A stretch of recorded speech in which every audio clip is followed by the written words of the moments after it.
जय हिंद साथियों। उत्तर प्रदेश पुलिस का आज हम लोग करेंगे सामान्य हिंदी का टेस्ट सीरीज। जो नई भर्ती आ रही है इसकी आज हम लोग करेंगे सामान्य हिंदी का टेस्ट सीरीज।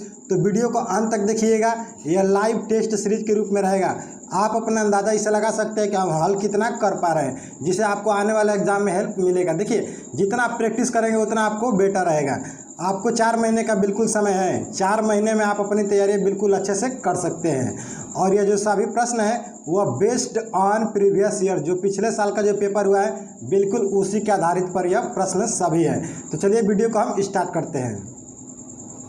तो देखिए, पहला प्रश्न दिया है, प्रशंसक का विलोम शब्द है। यानी जो प्रशंसक है इसका विलोम शब्द क्या है। ए ऑप्शन दिया है निंदक, बी ऑप्शन दिया है कटु, सी ऑप्शन दिया है अंधकार और डी ऑप्शन दिया है समीक्षक। इसमें बताना है कि प्रशंसक का विलोम शब्द क्या होगा। तो देखिए, इसकी करेक्ट आंसर की बात करते हैं कि इसका करेक्ट आंसर क्या होगा। तो प्रशंसक का विलोम होता है निंदक, यानी प्रशंसा करना का विलोम क्या होता है, निंदा करना है। इसी से रिलेटेड यह भी क्वेश्चन है। तो प्रशंसक का विलोम क्या होगा, निंदक। अब बात करते हैं, यह जो कटु है यह किसका विलोम है। तो कटु का विलोम होता है मधुर। कटु का विलोम क्या होता है, तो मधुर होता है। अंधकार का विलोम क्या होता है, तो प्रकाश होता है। क्या होता है, प्रकाश होता है। समीक्षक का विलोम क्या होता है, तो इसका विलोम होता है लेखक। समीक्षक का विलोम क्या होता है, तो लेखक होता है। देखिए, एक प्रश्न से मैं सभी का आंसर बता दिए यहाँ पर। आइए अगले प्रश्न की तरफ बढ़ते हैं। दूसरा प्रश्न देखते हैं। देखिए, दूसरा प्रश्न दिया है, रिक्त स्थानों को भरने के लिए उपयुक्त शब्द का चयन करें। प्रश्न दिया है वर्तमान और यहाँ पर दिया है फिलिंग इन द ब्लैंक्स, यानी इसी में आपको बताना है कि इसमें क्या भरा जाएगा। तो वर्तमान में भी महात्मा गांधी के विचारों का महत्व कम नहीं होता, और इसमें से आपको ऑप्शन इसमें फिलअप करना है। ए ऑप्शन दिया है कार्यकलापों में, बी ऑप्शन है घटनाओं में, सी ऑप्शन है क्षेत्र में और डी ऑप्शन है संदर्भ में। इसमें बताना है कि इसमें आपका फिलअप क्या होगा, यानी सही शब्द क्या होगा इसमें। तो देखिए, इसकी करेक्ट आंसर की बात करते हैं कि इसका करेक्ट आंसर क्या होगा। तो option number D correct answer हो जाएगा। देखिए, वर्तमान संदर्भ में भी महात्मा गांधी के विचारों का महत्व कम नहीं होता। तो यहाँ पर सही सटीक शब्द कौन सा बैठ रहा है, संदर्भ। तो देखिए, वर्तमान संदर्भ में भी महात्मा गांधी के विचारों का महत्व कम नहीं होता। बिल्कुल यह सेंटेंस क्या है, सही बैठ रहा है। देखिए, वर्तमान कार्यकलापों में भी ये सही सेंटेंस नहीं होगा, वर्तमान घटनाओं में ये भी नहीं होगा, वर्तमान क्षेत्र में ये भी नहीं होगा। क्या होगा, वर्तमान संदर्भ में। ठीक है, तो ऑप्शन नंबर डी क्या हो जाएगा, करेक्ट आंसर हो जाएगा। अगला प्रश्न है, जिसका परिणाम न जाना जा सके के लिए एक शब्द प्रयुक्त होगा। यानी जिसका परिणाम न जाना जा सके उसके लिए एक शब्द क्या होगा।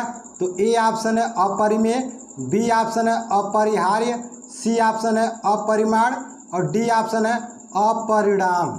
यहाँ देखिए, यहाँ दोनों जो ऑप्शन है बिल्कुल सेम है। यहाँ पर जो दोनों ऑप्शन है यह बिल्कुल सेम है। तो चलिए मैं 2 ऑप्शन को कैंसिल भी कर देता हूँ।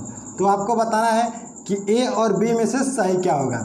यह दोनों ऑप्शन तो नहीं होगा। ठीक है, तो देखिए, जिसका परिणाम न जाना जा सके उसके लिए एक शब्द क्या होगा, तो अपरिमेय होगा। क्या होगा, अपरिमेय होगा।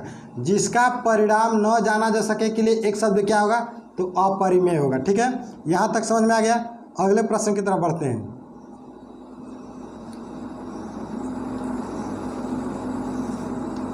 अगला प्रश्न है, रिक्त स्थानों को भरने के लिए उपयुक्त शब्द का चयन करें। देखिए, प्रश्न दिया है, इस मूर्ति में मानो ईश्वर ही हो गए हैं। इसमें बताना है कि इसमें सही शब्द क्या बैठेगा। देखिए, तो इस मूर्ति में मानो ईश्वर ही निराकार हो गए हैं, साकार हो गए हैं, विकार हो गए हैं, आकार हो गए। इसमें बताना है कि इसमें सही शब्द क्या होगा। देखिए, इसकी बात करते हैं तो इसमें सही शब्द होगा साकार। देखिए, इस मूर्ति में मानो ईश्वर ही साकार हो गए हैं। देखिए, आकार तो नहीं होगा, विकार तो नहीं होगा, निराकार भी नहीं होगा। तो सही शब्द क्या होगा, साकार होगा। ऐसे बिल्कुल आपको पेपर में देखने को मिलेगा। जैसे ही यह प्रश्न सब बता रहा हूँ वैसे ही आपको एग्जाम में भी प्रश्न देखने को मिलेगा।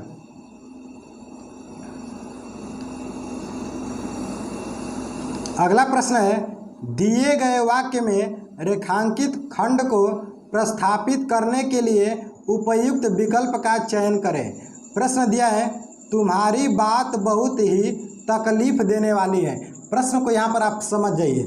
यहाँ जो प्रश्न दिया है रेखांकित खंड को प्रस्थापित करने के लिए, यानी यहाँ जो रेखांकित शब्द दिया है तकलीफ वाला, देखिए यहाँ पर समझिए, यहाँ जो दिया है तकलीफ देने वाली, इसके लिए आप एक शब्द बता दीजिए कि इतना शब्द न बोलकर हम एक ही शब्द में इसको बोल दें कि तकलीफ देने वाली।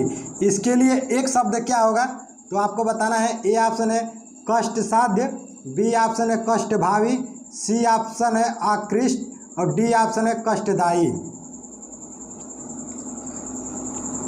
तो इसका करेक्ट आंसर क्या होगा? इसका करेक्ट आंसर हो जाएगा ऑप्शन नंबर डी कष्टदायी। इसका option number D correct answer हो जाएगा कष्टदायी। देखिए, तुम्हारी बात बहुत ही कष्टदायी है, ये भी आप बिल्कुल बोल सकते हैं। अगले प्रश्न की तरफ बढ़ते हैं। अगला प्रश्न देखते हैं। देखिए, अगला प्रश्न दिया है, तलवार की धार पर चलना मुहावरा का सही अर्थ क्या है? तलवार की धार पर चलना मुहावरा का सही अर्थ क्या है? ए ऑप्शन है सीधी रेखा पर चलना, बी ऑप्शन है सरल कार्य करना, सी ऑप्शन है मेहनत करना और डी ऑप्शन है संकटपूर्ण कठिन काम करना। यहाँ पर आपको बताना है कि इसमें से करेक्ट आंसर क्या होगा। तो देखिए, तलवार की धार पर चलना, इसका मुहावरा क्या होगा? संकटपूर्ण कठिन काम करना, संकटपूर्ण कठिन कार्य करना। देखिए, सरल कार्य तो बिल्कुल नहीं होगा, मेहनत करना ये भी नहीं होगा, और सीधी रेखा पर चलना ये भी बिल्कुल गलत है। तो इसका सही अर्थ क्या होगा? संकटपूर्ण कठिन काम करना, मेहनत करना नहीं होगा। इस दोनों ऑप्शन में आपको डाउट होगा, लेकिन इसका करेक्ट आंसर क्या होगा? संकटपूर्ण कठिन काम करना। अगला प्रश्न है, दिए गए वाक्य का वह भाग ज्ञात करें जिसमें कोई त्रुटि है। यानी देखिए, यह जो क्वेश्चन दिया है इसमें कहीं त्रुटि है, इसमें से आपको बताना है कि इसमें से कौन सा त्रुटि है। देखिए, बच्चों ने साधनों के अभाव में पढ़ना छोड़ दी। अब देखिए, यहाँ सब शब्द दिया है, यानी यहाँ जो भी शब्द दिया है बिल्कुल वही शब्द ऑप्शन में दिया है। इसमें बताना है कि कहाँ पर त्रुटि की गई है। ए ऑप्शन है बच्चों ने, बी ऑप्शन है पढ़ना छोड़ दी, सी ऑप्शन है साधनों के और डी ऑप्शन है अभाव में। तो देखिए, इसका करेक्ट आंसर क्या हो जाएगा? तो इसका करेक्ट आंसर हो जाएगा पढ़ना छोड़ दी। यहाँ पर क्या होना चाहिए? तो पढ़ना छोड़ दिया हो जाएगा। क्या हो जाएगा? पढ़ना छोड़ दिया। बच्चों ने साधनों के अभाव में पढ़ना छोड़ दिया। क्या होगा? पढ़ना छोड़ दिया। पढ़ना छोड़ दी नहीं होगा। देखिए, बिल्कुल आपको ऐसे ऑप्शन मिलेगा कि लगेगा कि ये भी सही है। तो इसका करेक्ट आंसर क्या होगा? पढ़ना छोड़ दिया। छोड़ दी नहीं होता है। अगले प्रश्न की तरफ बढ़ते हैं। देखिए, अगला प्रश्न है, दिए गए वाक्य का वह भाग ज्ञात करें जिसमें कोई त्रुटि है। देखिए, ये भी प्रश्न बिल्कुल सेम है। प्रश्न दिया है, अपनी जीभ को लगाम दो अन्यथा ठीक नहीं होगा। तो ए ऑप्शन है ठीक नहीं होगी, बी ऑप्शन है अपनी जीभ को, सी ऑप्शन है अन्यथा और डी ऑप्शन है लगाम को। इसमें बताना है कि इसका त्रुटि कौन सा है, यानी किस ऑप्शन में त्रुटि दे रखा है। तो देखिए, इसमें से जो ऑप्शन होगा एक करेक्ट आंसर हो जाएगा। क्या होगा? एक करेक्ट आंसर हो जाएगा ठीक नहीं होगी। यहाँ पर क्या होगा? ठीक नहीं होगा। देखिए, अपनी जीभ को लगाम दो अन्यथा ठीक नहीं होगा। क्या होगा? ठीक नहीं होगा, नहीं कि ठीक नहीं होगी। ठीक है, यहाँ पर आपको किससे पहचानना है? तो सिंगुलर प्लूरल से भी पहचानना है। शब्दों को ध्यान से देखिएगा, कौन सा शब्द सिंगुलर है कौन सा शब्द प्लूरल है, ये भी आपको ध्यान देने की बहुत ज़रूरत है। देखिए, ये ऑप्शन है बिल्कुल आपको कंफ्यूज कर देगा। चलते हैं अगले प्रश्न की तरफ। अगला प्रश्न है, उत्सुक का परिवाची शब्द है। उत्सुक का परिवाची शब्द है। ए ऑप्शन है आतुर, बी ऑप्शन है हौसला, सी ऑप्शन है जलसा और डी ऑप्शन है मेहनती। इसमें बताना है कि उत्सुक का परिवाची कौन सा है। तो देखिए, उत्सुक का जो परिवाची होता है वह होता है आतुर। उत्सुक का परिवाची क्या होता है? तो उत्सुक का परिवाची जो होता है वह होता है आतुर। अब देखिए, हौसला का परिवाची क्या होता है?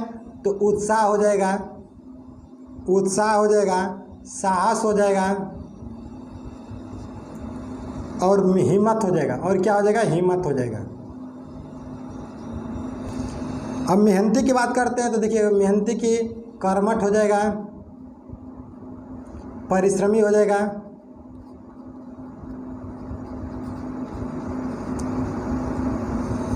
अब जलसा की बात करते हैं तो जलसा का पर्यायवाची क्या क्या हो जाएगा, तो देखिए बैठक होता है, एक होता है बैठक, उत्सव और संगोष्ठी होता है, एक होता है संगोष्ठी। तो प्रश्न क्या दे रखा था, उत्सुक का पर्यायवाची शब्द है तो क्या होगा, आतुर होता है। ठीक है, अगले प्रश्न की तरफ बढ़ते हैं। अगला प्रश्न है सही वर्तनी वाले शब्द का चयन करें, यानी जो ऑप्शन में दिया है इसका सही शब्द कौन सा है। ए ऑप्शन है दृष्ट, बी ऑप्शन है दृष्टि, सी ऑप्शन है दृष्टि और डी ऑप्शन है दृष्टि। इसमें से बताना है कि इसमें से सही शब्द क्या होगा। तो आपको तो बिल्कुल पता होगा कि इसका करेक्ट आंसर क्या होगा, दृष्टि। दृष्टि कैसे लिखा जाता है, तो बिल्कुल सेम ऐसे लिखा जाता है दृष्टि। तो ये गलत है, ये भी गलत है और ये भी गलत है। Option number D correct answer हो जाएगा। अगला प्रश्न है अतिवृष्टि का विलोम शब्द है। ए ऑप्शन है अनावृष्टि, बी ऑप्शन है अन्यावृष्टि, सी ऑप्शन है प्रतिवृष्टि और डी ऑप्शन है वृष्टि। इसमें से बताना है कि अतिवृष्टि का विलोम शब्द क्या होगा। तो देखिए अतिवृष्टि का जो विलोम शब्द होता है वह होता है अनावृष्टि। क्या होता है, अनावृष्टि होता है। यहाँ तक आपको समझ में आ गया, क्या होगा, अनावृष्टि होता है। अगले प्रश्न की तरफ बढ़ते हैं। अगला प्रश्न है आयुष्मान का पर्यायवाची शब्द है। आयुष्मान का पर्यायवाची शब्द है, ए ऑप्शन है प्रसन्नता, बी ऑप्शन है हर्ष, सी ऑप्शन है मान्यवर और डी ऑप्शन है चिरायु। देखिए इसका करेक्ट आंसर क्या होगा, ऑप्शन नंबर डी हो जाएगा चिरायु। आयुष्मान का पर्यायवाची शब्द क्या होगा, चिरायु होता है। अब प्रसन्नता का क्या होता है, तो देखिए प्रसन्नता का होता है आह्लाद, खुशी, आमोद और प्रमोद। ठीक है, यह सब किसका पर्यायवाची था, तो प्रसन्नता का। हर्ष की बारे में बात करते हैं कि हर्ष का पर्यायवाची क्या होगा, तो देखिए आनंद, सुख और मोद। इसमें देखिए आमोद था और इसमें क्या है, मोद है। अब मान्यवर का, तो देखिए मान्यवर का होता है आदरणीय, मान्यवर होता है एक, नहीं एक माननीय होता है, माननीय, और एक होता है समादरणीय, समादरणीय। ठीक है, अगले प्रश्न की तरफ बढ़ते हैं। देखिए अगला प्रश्न दिया है, दिए गए वाक्य का वह भाग ज्ञात करें जिसमें कोई त्रुटि है। इसमें बताना है कि शब्द में कहीं त्रुटि है। देखिए प्रश्न है प्राचीन काल में होली का त्यौहार समूह तौर में मनाया जाता है। ए ऑप्शन है मनाया जाता था, बी ऑप्शन है प्राचीन काल में और सी ऑप्शन है होली का त्यौहार और डी ऑप्शन है समूह तौर में। यहाँ पर देखिए बिल्कुल आपको गलत पकड़ा गया है यहाँ पर कि ऑप्शन नंबर डी क्या है, बिल्कुल गलत है। अब देखिए कैसे गलत, तो समूह तौर पर नहीं होता है। कोई भी त्यौहार या कोई भी कुछ भी समूह में मनाया जाता है, न कि समूह तौर में मनाया जाता है। तो यहाँ पर देखिए समूह तौर नहीं होता है, समूह तौर कहीं शब्द आपको देखने को नहीं मिलेगा, समूह में होता है। क्या होता है, समूह में। तो यहाँ पर क्या होगा, देखिए समूह तौर में नहीं होगा, समूह में होगा, तो तौर यहाँ पर गलत हो जाएगा। तो ऑप्शन नंबर डी क्या है, इसमें त्रुटि है। तो आप बोलेंगे प्राचीन काल में होली का त्यौहार समूह में मनाया जाता था। ठीक है, अगले प्रश्न की तरफ बढ़ते हैं। देखिए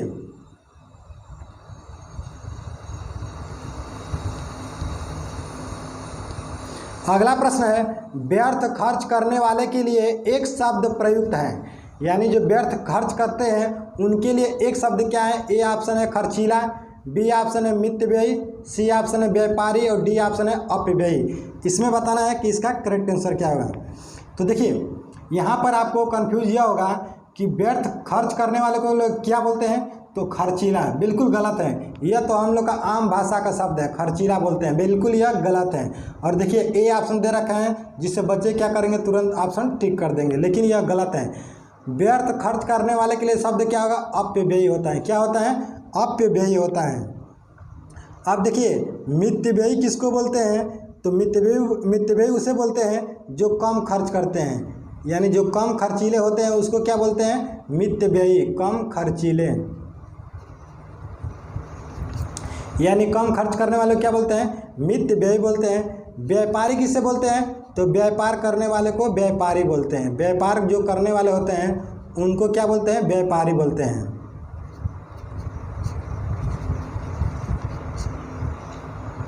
अगले प्रश्न की तरफ बढ़ते हैं। अगला प्रश्न देखते हैं। अगला प्रश्न है, दिए गए वाक्य में रेखांकित खंड को प्रस्थापित करने के लिए उपयुक्त विकल्प का चयन करें। शरण में आए व्यक्ति की सुरक्षा करनी चाहिए। यहाँ पर देखिए प्रश्न को सबसे पहले पढ़िएगा। बोला है कि दिए गए वाक्य में रेखांकित खंड कौन सा है? शरण में आए। इसी में बताना है कि रेखांकित जो खंड है इसके लिए आप एक शब्द क्या लिख लेंगे। यानी एक शब्द में आप बोल सकते हैं शरण में आए हुए व्यक्ति को आप क्या बोलेंगे? तो देखिए ए ऑप्शन है शरणम प्रिय, बी ऑप्शन है शरणम मुक्त, सी ऑप्शन है आरक्षित और डी ऑप्शन है शरणागत। क्या बोलेंगे? तो शरण में आए व्यक्ति की सुरक्षा करनी चाहिए। तो आप क्या बोलेंगे इसको? तो देखिए इसको आप बोल सकते हैं शरणागत। क्या बोल सकते हैं? शरणागत। देखिए तो आप बोल सकते हैं शरणागत व्यक्ति की सुरक्षा करनी चाहिए। देखिए जो प्रश्न एग्जाम में कैसे आता है बिल्कुल हम वही बताते हैं कि जो प्रश्न एग्जाम में आपको देखने को मिलेगा। बिल्कुल अब जो एग्जाम हो रहा है बिल्कुल सटीक ऐसे ही प्रश्न एग्जाम में देखने को मिल रहे हैं। अगले प्रश्न की तरफ बढ़ते हैं और आज का यह अंतिम प्रश्न रहेगा। हाथ मलते रह जाना का मुहावरा का सही अर्थ है। हाथ मलते रह जाना मुहावरा का सही अर्थ है। ए ऑप्शन है मालिश करना, बी ऑप्शन है पछताना, सी ऑप्शन है हाथों को गर्म करना, डी ऑप्शन है बेकार का काम करना। देखिए करेक्ट आंसर क्या होगा? ऑप्शन नंबर डी बेकार का काम करना। ऑप्शन तो आप ऐसे छांट सकते हैं। हाथ मलते रह जाना का मुहावरा मालिश करना ये बिल्कुल गलत है, पछताना ये भी गलत है, हाथों को गर्म करना ये भी गलत है। तो करेक्ट क्या आंसर हो जाएगा? बेकार काम करना। हाथ मलते रह जाना का मतलब क्या है? बेकार काम करते रह जाना। तो फ्रेंड्स आज की वीडियो में सिर्फ इतना ही। फिर अगले नेक्स्ट वीडियो मिलते हैं। तब तक के लिए थैंक यू। जय हिंद, जय भारत।